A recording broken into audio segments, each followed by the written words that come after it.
Well, here we are again, a Thursday. Gotta love it. We are well into the new year already, and our topic today is mastering mindfulness.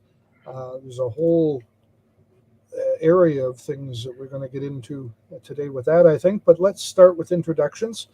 Gerald, you go first today. Tell us who you are and where you're from. My name is Gerald Alexander. I'm from just outside of Glasgow, Scotland, and pretty much I'm here to give people a sense of direction. Pretty much, to focus in what it is they want. Pretty much what today's subject's going to be about mindfulness. What are they focusing their energy, their time, and what direction are they moving in? Excellent, excellent.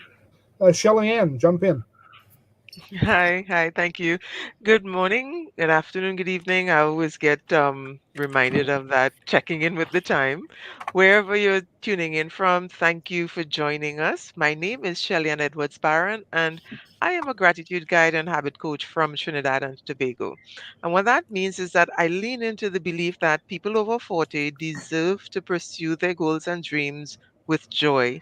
And for some reason, however, life seems to come at us in a little more intensity at 40.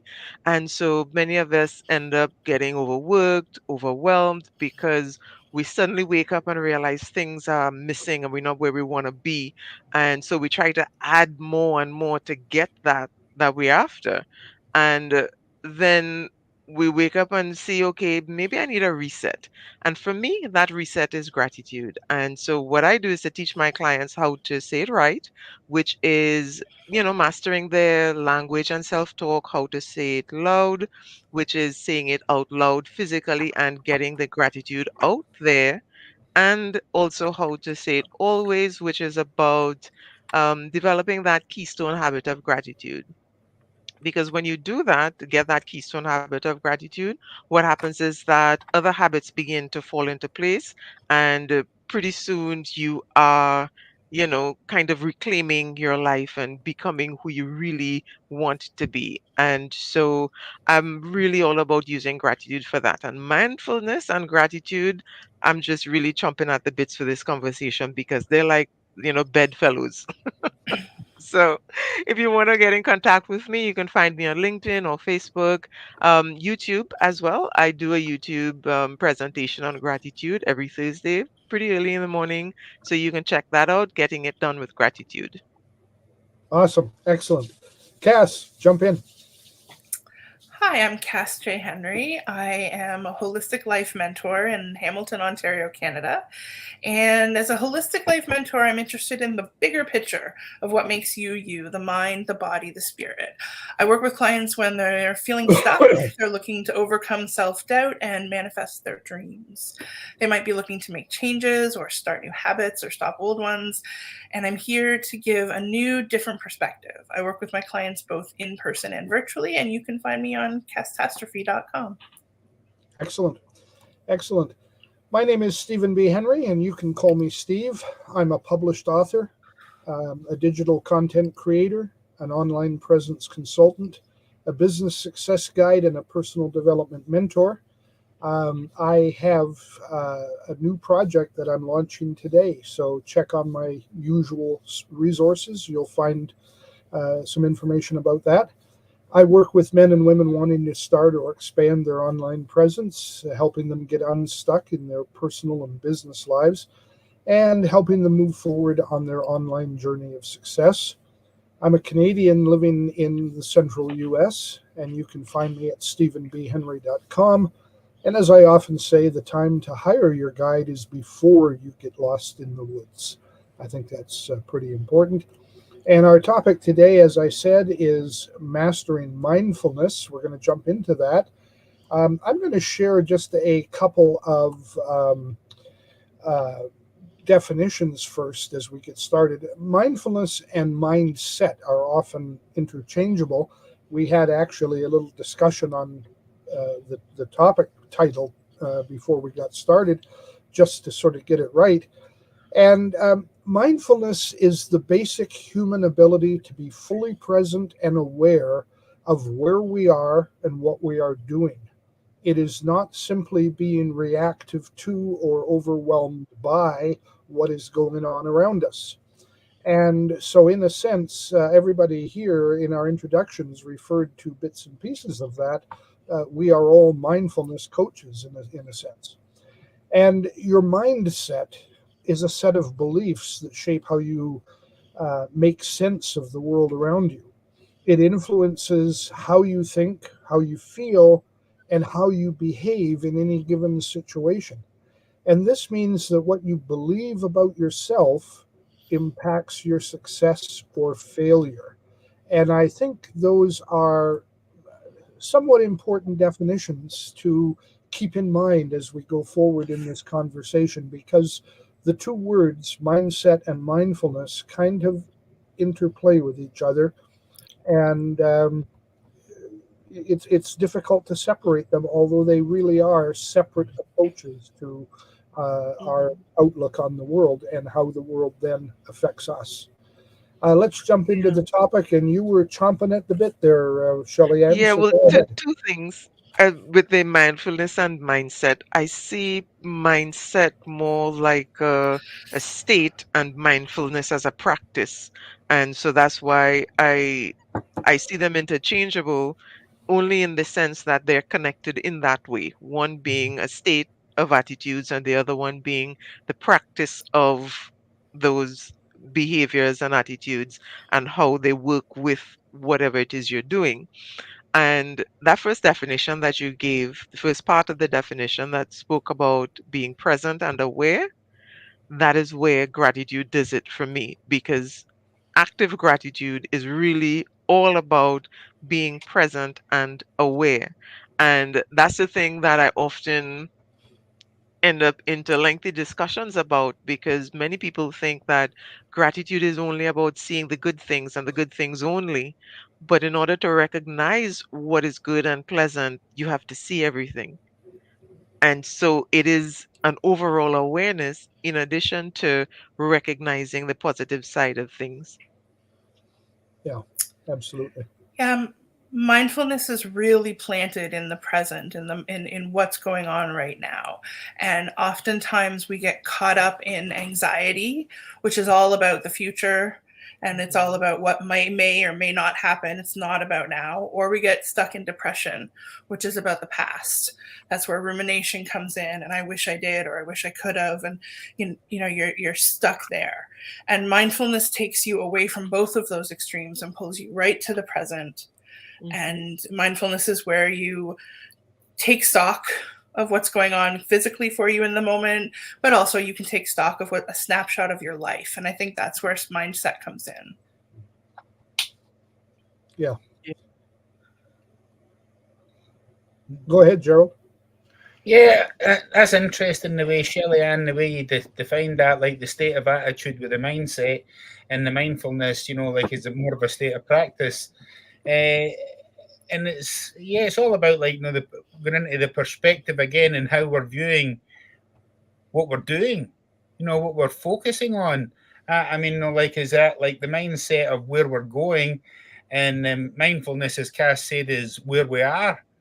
So it's a focus. It's pretty much is it a state of attitude. Are you focusing on the positive? Or are you focusing, like you said, Cass, or is it are you looking back in the past? It's like where are you now and where are you going? It's as Steve says, it's how you feel about yourself. They've defined pretty much. It goes both ways, as opposed to how you define yourself as how you are, or how you are is how you define yourself. Can you work in both ways? Mhm. No, it's like a state of mind is using the law of attraction once again, getting yourself into that high frequency to attract the things you want. So it's it's juggling balls, spinning plates all day long. Yep. Yeah, and you got to run down to the other end to get that first one going again. It's you have to Yeah. you have to participate. That's what it really comes down to. Cass, you reminded me, and I often refer to my own mentors and coaches. Over the years, I've had some very good ones, and one of my favorites um, actually shared the concept of the two sorriest words in the English language, as he called them, if only. And we can so easily fall into that pit of if only I'd done this, if only I had, put these two pieces together earlier, if only. And it is really sad because the if only part of it you can never do. You can't go back in time. I have a thing about that for SEO that I share with people as well. But it's a truism that you cannot go back, at least in our lives as we are now, and we tend to have that anxiety, that worry, that fretting that affects us in the now about what's past that we can't do anything about. So like shuck that and get it off your back and get into the now and understand, get that mindfulness working for you, and have the right mindset to deal with what's happening in the now, and you can move mountains, and we Well, do forget that. Yeah. well, once again, no, like it's what are we focused on? Like our mindset, no, what are we focused on in the present? Like where are we going? What direction are we moving in from that right there? Because what you just said there, Steve, is we can't move on until we let go of the past. So if we're continually looking back and not letting go, we're stuck. Yeah, Yeah, it's an anchor. James Baraz, I'm not exactly sure who that is, but I grabbed this quote that says, mindfulness is simply being aware of what is happening right now without wishing it were different, enjoying the present without holding on when it changes, which it will, being with the unpleasant without fearing it will always be the way that it is, which it won't. So we're always living in that river of change. It's just, it keeps going, and you can either keep going with it or you can be stuck in the past or holding on to the future. So, mindfulness in the present is such a big piece of how you end up in gratitude and how you end up in habits, and knowing where you are, that snapshot. I really like that, or a roadmap of where you are on the X. And I think that that quote brings out something, an aspect of mindfulness, well, two aspects actually, that I think are worth mentioning. One is that non-judgmental approach to what you're discovering when you become mindful, and the other is the compassion that you give freely when you discover. So you're not judging, and you feeling the compassion towards yourself and to others while that whole process is happening. So um because when we become aware of what's happening, there's something called I think it's a self discrepancy theory, where that came up to mind just now. Discrepancy, yes, self discrepancy theory. And so what happens is that when you notice things about yourself and you see a gap between where you want to be and where you actually are, and this often happens when you engage in mindfulness, you make a choice to make the change or to ignore it. And there are many different reasons and lots of discussion about the theory, but that happens when we engage in mindfulness. Sometimes what we see is not what we want to see, and it's not where we want to be. How do we deal with that? Non-judgmental attitude plus compassion, and then we could move from there from a more powerful position of intention. Yeah, I think it's like intention. That's the key word there. Like what you said there is where we are and where we want to be. Whereas we're all the same. We're all born and we're all going to die. It's the difference between us all is what we do in between, and that's a result of the choices and decisions that we make. Yeah, And yeah. and that's all about like where we choose to focus our energy. Is it moving forward, or is it what we've done, or are we just dormant, or we just don't care?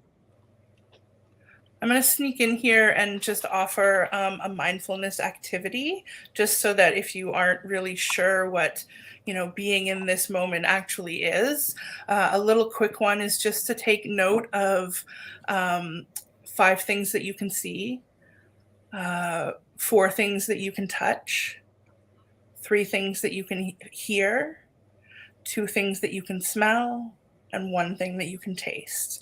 And it can be anything in your environment. And so that's considered a grounding activity, but it's also a mindfulness activity that brings you to the present mindful moment of what's going on around you. Yeah, I do that all the time, and I recommend it to my students. Many of my students and parents where I deal with students preparing for an exam, and so lots of anxiety and what if, and they're thinking beyond the results of the exam rather than on what is happening right now. And so that activity works wonders in terms of redirecting the energy created by the anxiety, as well as recognizing what is present. Because looking at your senses, that's how we really interact with the world through our senses. And the 5 are the most common ones, the ones that we can touch and, interact with. There are others, but those 5 are the ones that most people are familiar with. And so going through that makes a really big difference. And what I also recommend with that or on its own, deep breathing exercises also help with becoming mindful. And with the deep breathing, just simply focusing on the sensation of breathing in and out and what that feels like. And so that takes you away from all the other things and focuses you on the activity. So I generally tell my parents and students to combine. So deep breath in and out, and then you do the 5 things. Deep breath in and out, and then you do the 4 things, and so on. And I do it myself, and it's a really very simple but powerful activity. Yeah, the thing that I'm getting from all of this that is so important, I think, is that we're talking about a multi-dimensional aspect of our lives, and it affects us in so many ways. And we've covered already in this short bit of time, we've covered the idea of mindfulness of ourselves and mindfulness of others, and then mindfulness of the environment around us, the world around us. And I think it really takes that connection of those 3 things, and perhaps we could extend a 4th, mindfulness of spirit, that it all has to come together. You can't be kind of pseudo mindful. You can't have a almost partial thing. almost mindful, Almost mindful, yeah. partially mindful. Yeah, it doesn't work that way. So, you just can't get there from here if you're doing that. You've got to bring that holistic. I think Cass described herself as a holistic coach. You have to bring that holistic approach into mindfulness and realize that it touches everything you are and everything you do. And it's so easy to embrace it, but unfortunately it's even easier to let it go. So you need to work at it a little bit, um, but don't be afraid of it. Don't be overwhelmed by it. Don't be thinking, oh my goodness, this is it's bigger than rocket science. It's not. It's Yeah. straightforward, and it's doable. I'm working on a book with a co-author that will be releasing the end of the first quarter of this year, or maybe into the second quarter of next year, because we keep finding more and more things. And the book is a tome on mindset.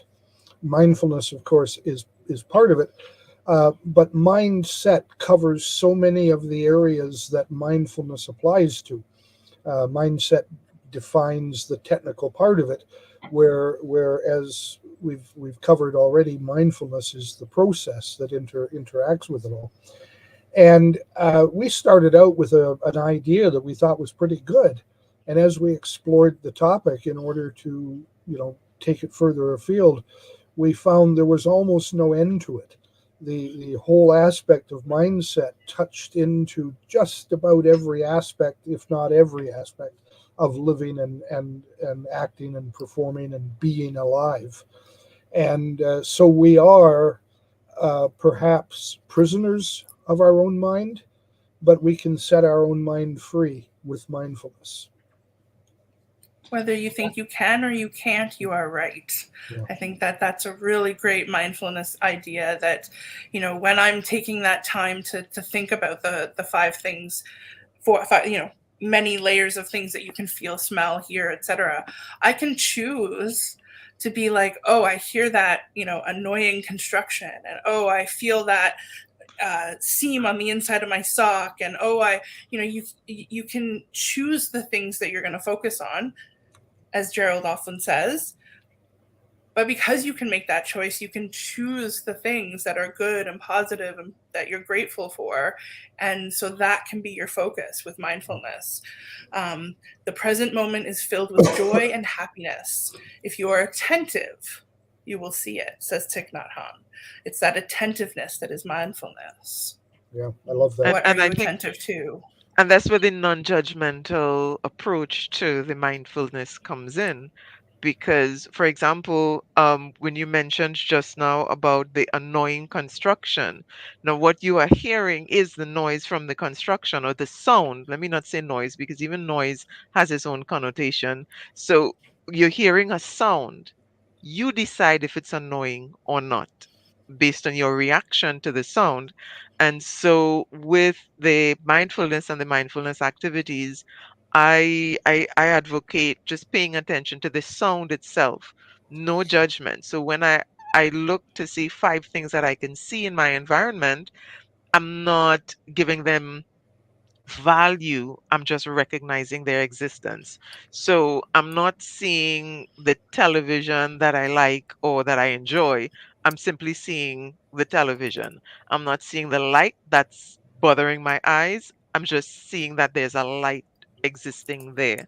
And so practicing that separation of judgment and reserve of judgment during a mindfulness activity is really one of the key aspects of experiencing that mindfulness, because it's very easy for me.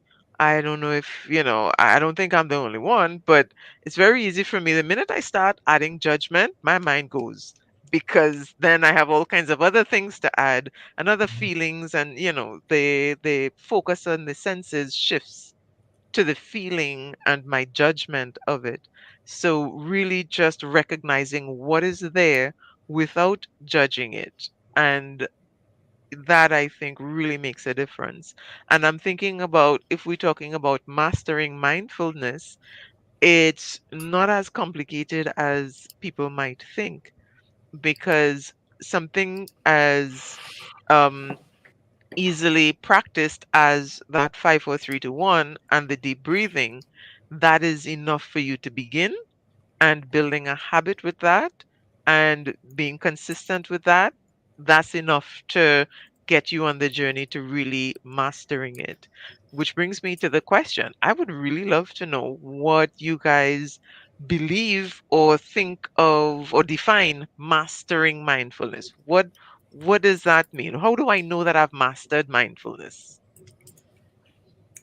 For me, it's the let go, right? The let go of that judgment, the let go of the want, the let go of that desire. It's that's how you be present, is not wanting or missing anything. It's just letting go and being in the presence. That's where the mastery comes in for me.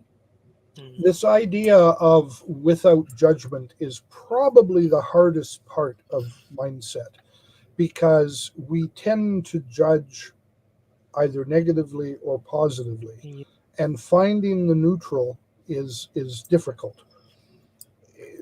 Using the idea of sound versus noise, and using the idea of things bothering you versus you accept them, um, and what Cass pointed out, the construction going on outside. You can hear that noise, somebody with a jackhammer, very loud beating noise. You hear that, and it frustrates you. You get aggravated. You get upset. That's judgment. You're putting a negative connotation on the noise. Or you can treat it as sound, which is and say that it's a positive thing. Think about that. They're out there fixing the potholes that have bothered me for so long, and now they're fixing them. The road's going to be smooth tomorrow. That's a wonderful sound. Either way, but it's judgment. Getting Yeah. to the point where the the work is going on and it's part of your environment, which is sight and sound and taste and touch and hearing. I missed a sense in there somewhere, but the five of them, and it's all part of it. And so you just flow through it without judgment. And all of these different things, whether it's the birds singing or the jackhammer pounding, they're all part of positive environment, real environment. What you are feeling and appreciating. And so you can get rid of that approach where you've got to put either a positive or a negative connotation to it. And it's tough, but it is the way that you work towards it. Maybe you never absolutely reach that. I haven't. I don't know if anybody else here has totally. Um, I know that sometimes things bother me, and so then I have to refocus. Gerald, you keep coming back to that word focus, and there's no question that really is, that is the point where things come together. And so we need to refocus. We need to focus on the things that we accept and believe. But that also means we have to start defining the things that we accept and believe. And that's learning, that's appreciating, that's experiencing. And so That's often I work with clients, coaches.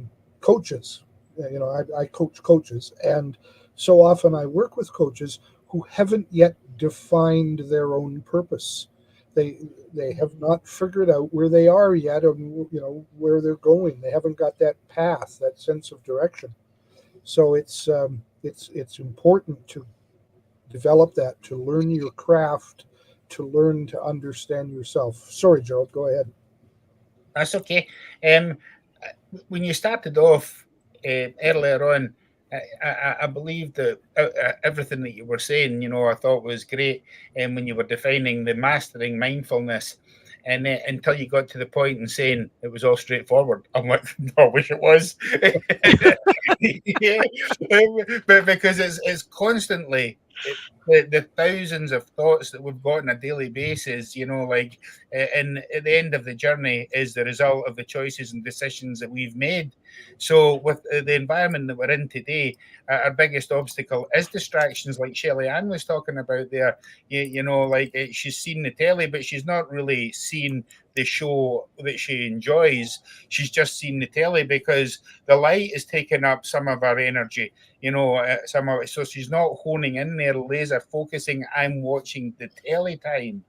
My mind's all over the place. We're spinning all these plates and pulling yourself into the present. It's a wee bit like the yin and yang. Somebody explained it to me. Whereas, like the yes and no, and the example, that was a good example you gave, Steve. What was it of the noise or the sound? There's got to be an opposite for us to, maybe in a way, can't think of a better way, Shelley Ann, of describing that as judging, how we're viewing it. But the yin and the yang, we need the opposite in order to have that squiggly line that's in the middle of the yin and yang. It's not black and white. It's not easy. It's not yes or no, and yet the grey area, we can't let the grey area get too massive, and just take up the whole. There is no guideline. There is no yes or no. There is no right or wrong. It's like, grounding ourselves and focusing, but we've got to keep moving. We can't just ground ourselves and then stay there. As soon as we're grounded and focused on where we're going, we've got to get moving again. As long as we're moving in that direction and not just grounding and just being content with where things are and what's happening. Because if we just stay there, that's going to change. We often I say there's a phrase that's often used. The idea of you have to keep moving. You have to move forward because it's not a destination. It's a journey, and we think of that as the destination out there somewhere. We're going to find success, we're going to grow and become whatever it is, and that's the destination, that's the goal.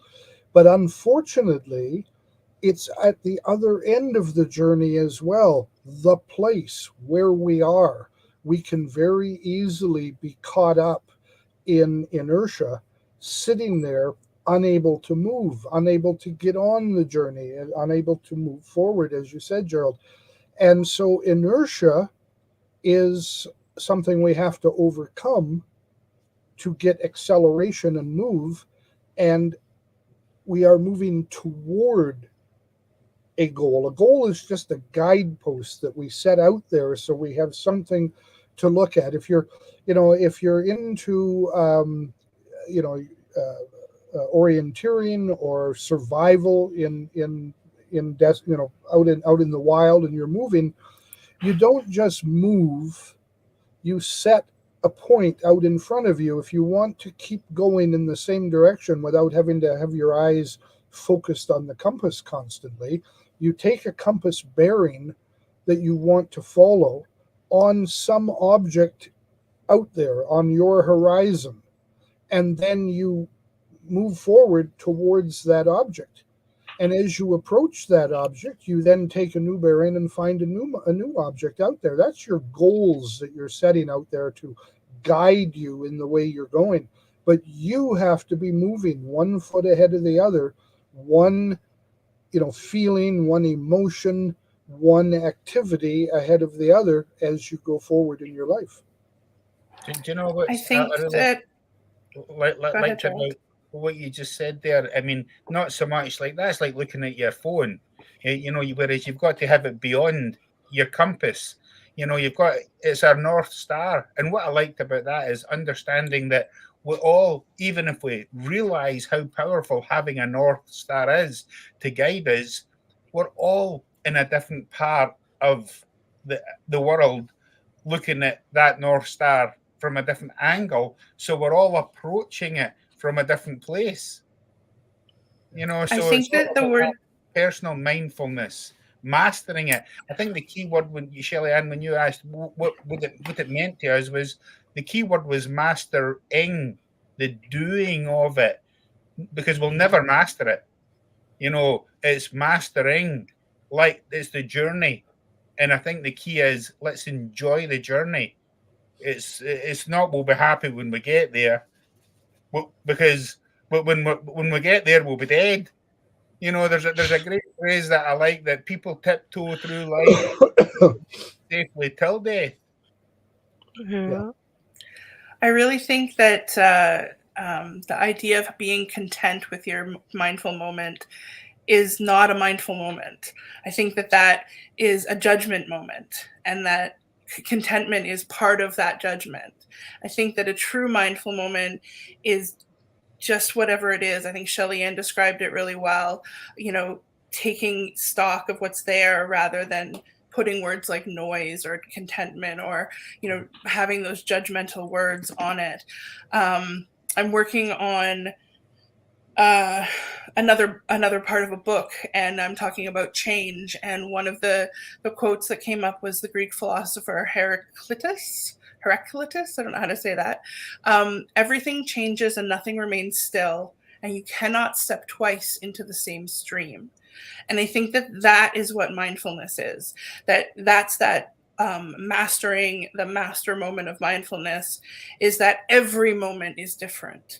The jackhammer, when you hear that, you hear it going up and down. You hear that rhythm, and each one of those rhythms is a new moment. You cannot step twice into the same stream. Your mindfulness moment can never be the same. It is always moving. It is always changing, because time is a thing. And so mastering that mindfulness is about figuring out how to be in that moment when you're working towards your goals. What is the moment now? It isn't about what's the next step. It's about what step am I taking now, right? That Or goalpost is even out there. what step am I in right now? Because Yeah. I it's and I think that's what Steve said. It's really that's the challenge in it, reserving that judgment and just simply being in that moment. And for me, I I love the responses because I'm processing it myself, and I think that mastering mindfulness is really recognizing that it's possible and I can. So it's not just about the destination, as we've said and Steve said, it's a journey. And so recognizing all of that and still being um present in that moment, no judgment, thinking of now, what is it now? Yeah. And it's not easy, Gerald. I didn't mean to imply that it's easy. I just meant to imply that we can do it. It isn't. We don't have to be a rocket scientist or an engineer or whatever in order to embrace these things. When we start to understand it, we discover that it is doable. Now, it's Mhm. not going to be easily doable for us at the start. And even when we've been involved in it for a long time, I've been involved in mindfulness, the concept of it, for a long time.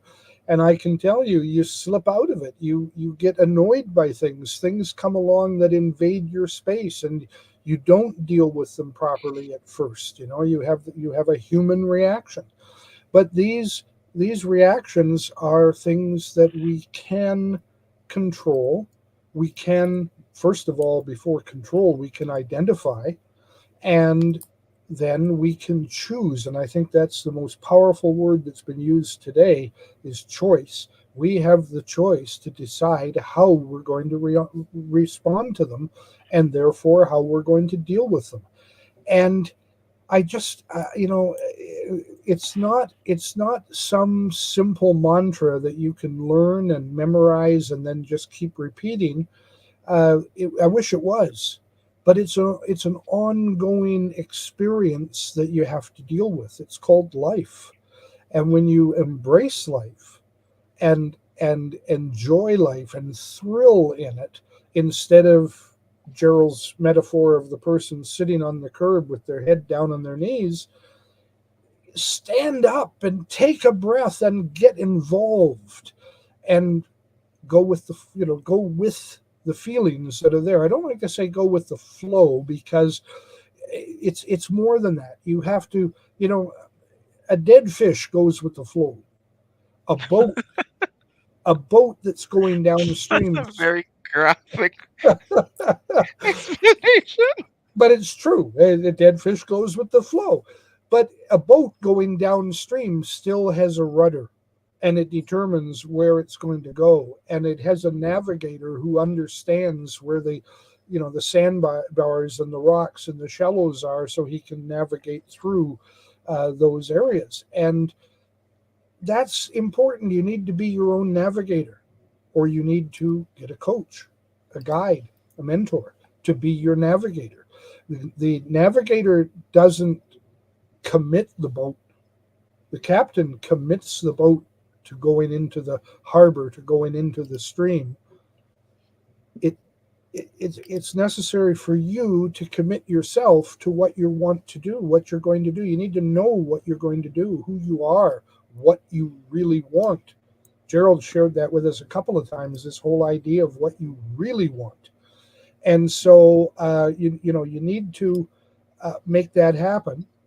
And it really helps to have a navigator. Anything bigger than a canoe or a rowboat, you want to have some navigation going on so you know where you're going will be safe. That's a need for people, is a feeling of safety, a feeling of comfort. We don't want to Mhm. be always in a comfort zone, or we don't experience things. But sometimes we need the mindset of being comforted. And it's a powerful interplay of emotions. It's not just one thing, it's the holistic approach. I think what you were saying there was, what do you really, really want? Is like now you can be jumping, changing all over the place, but if you have a North Star, and stay focused on your North Star and be making your choices and decisions round about achieving that, that makes life a lot easier with all these distractions, because we have so many choices in a daily basis. But if we have a target, then it makes our behavior, it defines the best behavior that we should be taking in order to get what we want. But then again, it goes back to 98% of people are drifting aimlessly and with no plan or purpose, with no North Star. So it doesn't matter what decision they make, because it's not taking them forward or back.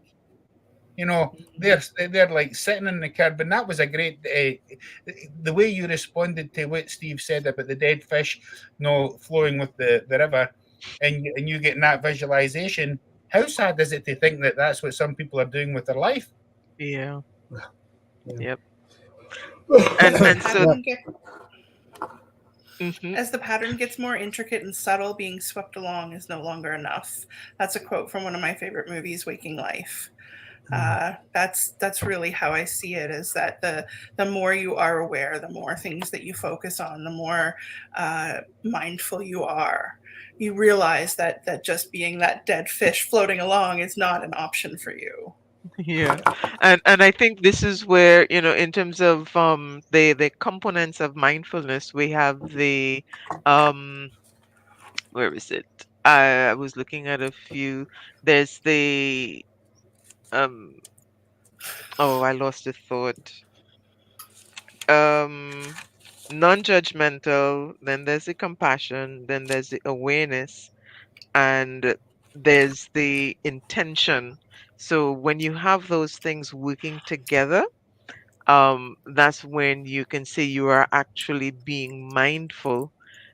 Everything else is leaning one way or the other and crowding out with thoughts and ideas and all those things, but just being in a state of observing what's going on, um, that really is it. And here is where actual practice and creating a habit comes in, because it is something that we want to have happen regularly, but because of the type of world we live in and the lives that we have, it's not, as Gerald was saying earlier, you don't want to just stay there and do that alone and nothing else, because there is life around.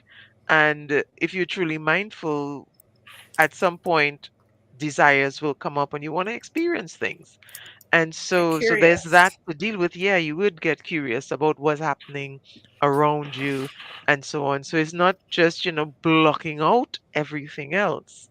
It is really about setting aside moments periodically, regularly along the journey, not trying to stay in one place. Compartmentalizing. Hmm. That was an interesting word that came to my attention. When someone says, like, well, when a man's at his work, his mind's at home. He should be playing with the children. He should be spending more time with his family and his wife. And when he's at home with his wife and his family, his mind's at his job. He's got a lot to be catching up with. That's his responsibility to be bringing in the income. So you've got to be able to, when you're at your work, focus on your work. When you're at home, focus on your family. No, that's what the word compartmentalizing, because that was a new word for me. I only came across it in the last couple of months. So Yeah, Mm. and work-life balance is a key element of mindfulness. That's what you've got to do is put things in their proper places. There's so many references, so many key references in our experience that we can draw upon. Um, I don't know why I think of brick walls a bit, but another brick in the wall, a famous rock group that produced a song and a movie, and talking about another brick in the wall, compartmentalization. Each of the bricks have their place, and let it be a colorful world. Not just all gray bricks, but bring some color to it. You can see these metaphors and applications to things that are experiences in your life, and they have meaning to you. And they may not have meaning to somebody else. They may just see them as a background. And so, if you can take what is meaningful to you and focus on it and apply it and use it, then it stands out. It becomes part of who you are, and it invades or infects your mindset, and that leads to an understanding, which is a mindfulness. And it may just be a curtain. It may be a false background, a false sense of reality. And so I can use metaphors all day here, but the concept is that you want to understand what is around you, what is in front of you, behind you, and to each side. You need to know and experience and embrace. I think the key word there is understand, because it keeps floating in and out of my life over the past few weeks. It's all about education, and it's all about, like, we've got the choices, like the choices that no other species on the planet has, so it's our choice to make an educated choice, so it's all about, this journey of education, constantly, learning and moving. And that's the key word, continually moving. Because, and then again, a really deep one is, all we're guaranteed is life is now. So the most important thing we could be doing is being happy now. Because instead of worrying about we're going to be happy next week, we might not be alive next week. Yeah, it's very, very powerful. The idea, when you understand now, because now we tend to think of it as a place, but it really isn't as such. It time moves past, things move past us. We're in the now, but it's not static. Everything is moving, and we then have the choice to move with it, to move against it, or as a good sailboat can do, it can tack into the wind, and at an angle, instead of being pushed back by the wind if it wants to go in that direction, and by tacking into the wind and going back and forth, it moves forward in all of that power that would otherwise be against it. The sail embraces what's coming at it and utilizes it to move forward. You said that, Stephen, and I pictured someone sitting and observing the flow of life happening around them. Excuse me. Yes, so the mindfulness, the act of mindfulness is pausing in that constant movement of living, pausing to recognize the constant movement of living. And so it was just sort of, I'm seeing lots of colors and movement and just that flow of vibrant energy happening from all around, and just taking a moment to recognize how beautiful that is. That is a judgment, yes. And for me, after the mindfulness, I tend to get into the gratitude and appreciation, because, not necessarily of things that I say are good or bad, but the fact that it is, and it's so full and immense, and you can begin to feel really tiny Mm. when you start seeing all of these things, but just having that opportunity to see it, and to think about it in that way sometimes is quite energizing. And I saw one of the articles that I read in looking up mindfulness spoke about the energy of mindfulness, and I loved that idea because it really is energizing, and therefore you think, okay, it generates energy. The practice itself of pausing and noticing and just recognizing what's there. I think what you were saying there is like the pausing and uh, is like the metaphor I use. It's like a lay-by, whereas most people have been pulled over onto the lay-by. That's the part that we've normally missed, Steve. Whereas no, people are just kind of drifting over. They've kind of dozed off on their journey, driving their car, and before you know it, they're getting a wake-up call with a policeman at the side of the window. Hello, hello. You know, like whoa, whoa, whoa, and you just drifted off, and you're at the side of the road in a lay-by.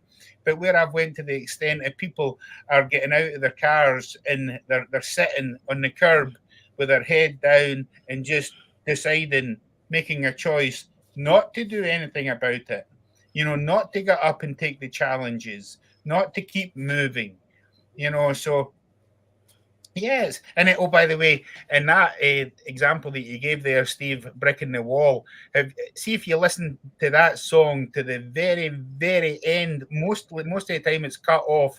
It says like, you're not getting your pudding until you eat your meat.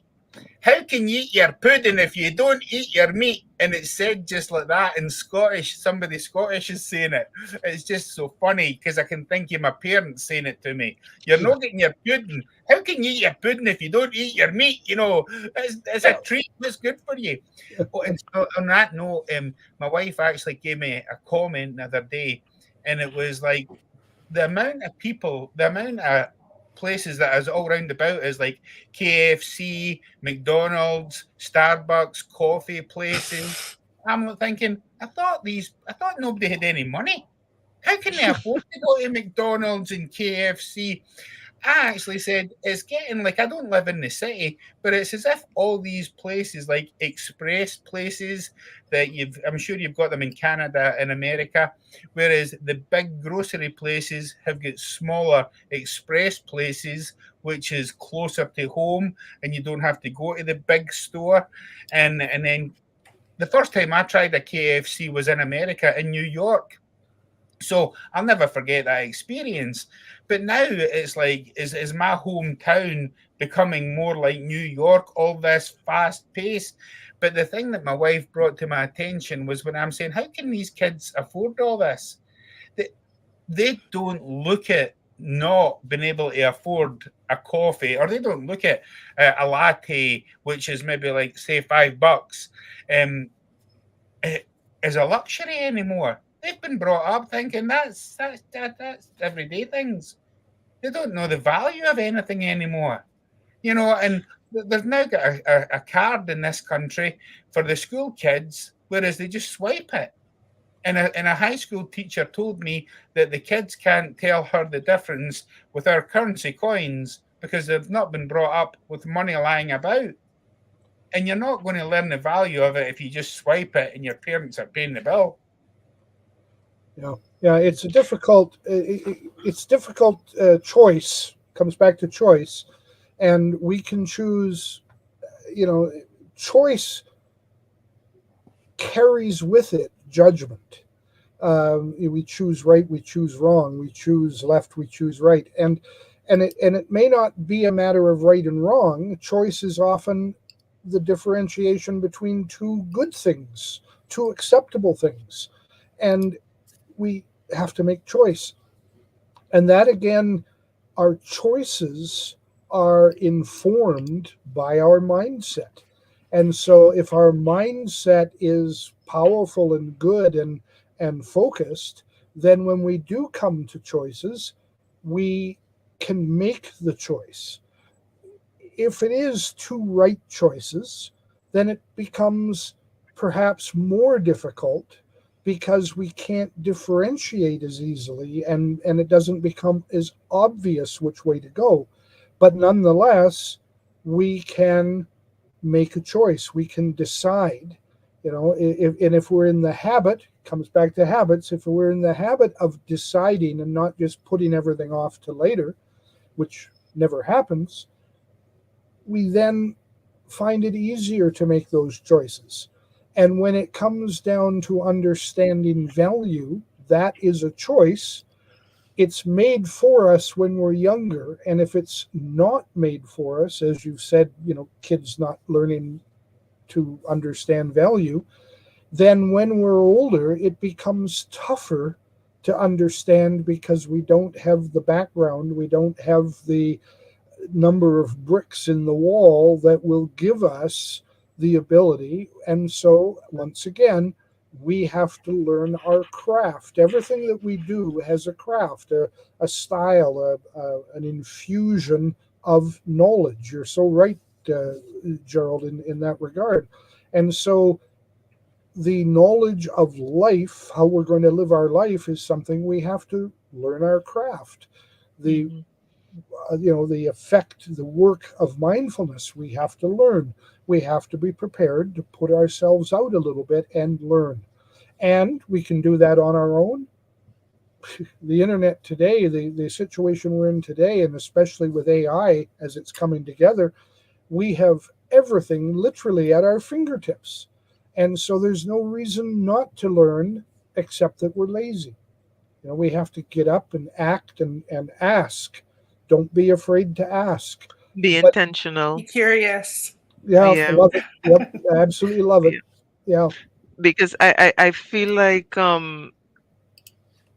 it's really about wanting to make these decisions and these changes, and the fact about whether the change is actualized or not, and we've spoken about this in this conversation as well as previously, the end result isn't really the main thing, because what happens in the process, how do we get to the end result, often informs how we appreciate the end result, and what the end result actually means to us, how we get there makes a difference.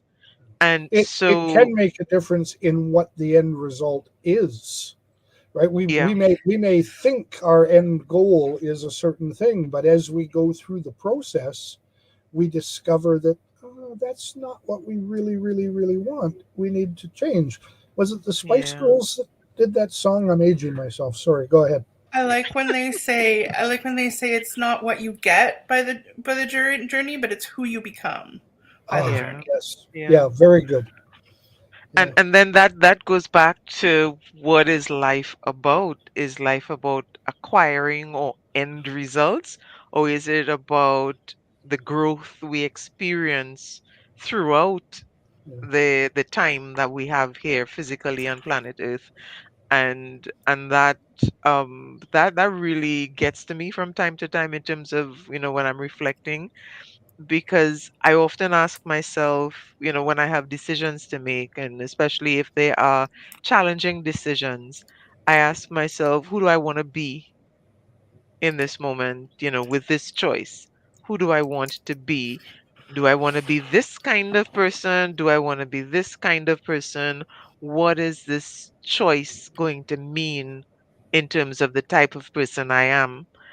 And so that, really, I hear you loud and clear with that statement there. But what you just said there, Shelley Ann, is your choices and decisions that you make about where you want to get to, and who you want to be, is defining who you are now. Yeah. Yeah. Mhm. Yes. You have to understand who you are now, and that's where many of us struggle. I don't like to use the word fail, although that could apply, but certainly a struggle when things aren't going the right way, and you learn from that. You learn who you are, and you sometimes recognize you need to change and adapt. So learning new things, getting advice from other people, getting assistance, asking for help, all of that improves who we are, changes who we are. and it's up to us to embrace that and then move with that, apply that. And it's all controlled by our mindfulness. It really how we think about things, how we apply our mind to things, is going to affect us intimately. I had a bit of a debate about that earlier on today, and it's all about what we want, but how I was saying about humanity at the beginning of this conversation. Um, I don't know if we said it offline or before we started, but it's all about nobody can be successful on their own. We need each other, So it's all about like combining, like two minds are better than one. It's all about us all having and all having a North Star, although that might be a North Star. But in order to make each other's journey possible, we need each other to help, a helping hand, because we've all got different talents and abilities, and we've got to, get on with each other, and give and help and understand each other, and give them that guidance again. And Together we stand, divided we fall. Mm. yeah, well, I mean, that English battle, the greatest battle strategy is divide and conquer. Mm-hmm. I mean, what has COVID done to us? Well, we could take this into a second hour, this conversation, because mindfulness is so huge in its concept and so intertwined in everything we do. But we are, I think, at the top of the hour. So we need to wrap this up well. We'll let Gerald there, his comments be the last bit on the topic. And thank you, everybody, for being here to watch us, to share with us. And if you're watching this in the replay, again, thank you very much. And to my fellow panelists here, I just appreciate the time with all of us together.